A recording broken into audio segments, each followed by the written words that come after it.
มาเร็วขนาดด่วนขนาดได้การเจ๊กวยแมคโคร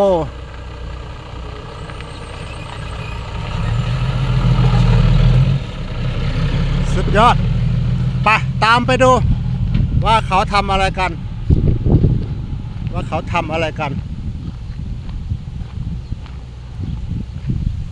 ช่วงฤดูการเก็บเกี่ยวเข้าใกล้จะเสร็จสิ้นเพิ่นก็อยากถมดินยกให้นะสร้างบ้านใหม่ขอเชิญทักทายมาได้เด้อ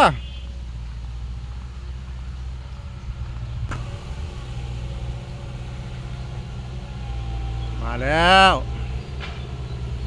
แมคโครมาแล้วบริการถึงหน้าบ้านเลยนะนี่ใครสนใจอยากได้มาเด้อ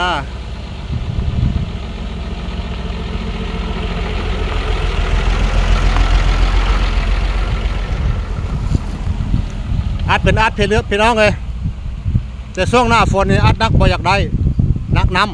ำเฮ็ดยากพี่น้องหน้าฝนแต่ช่วงหน้าแล้งนี่บริการสุดยอดประทับใจโอ้มาจกให้หน้าใครอยากได้ให้หน้าตื้มขอเชิญเด้อพี่น้องจกให้หน้าถมที่หรืออยากสร้างบ้านใหม่ที่ดินมันต่ำน้ำขังอยากได้เชิญทักมาบริการดีนะพี่น้องเด้อดิรถลูกสาวกล้วยพ่อสมคิดบริการประทับใจอยู่นะพี่น้องเอ้ย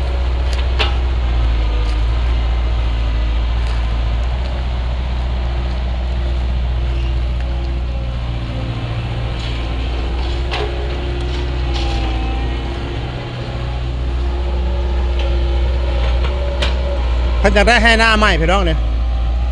เพราะว่าเพิ่นอยากเอาไว้บ้านเข้าจะได้เข้าหลาย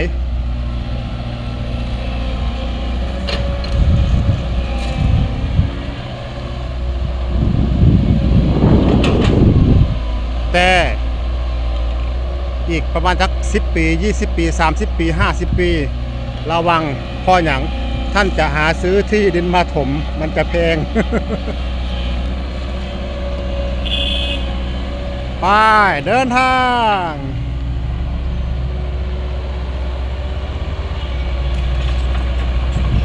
ระวัง คือสิมาไก่แท้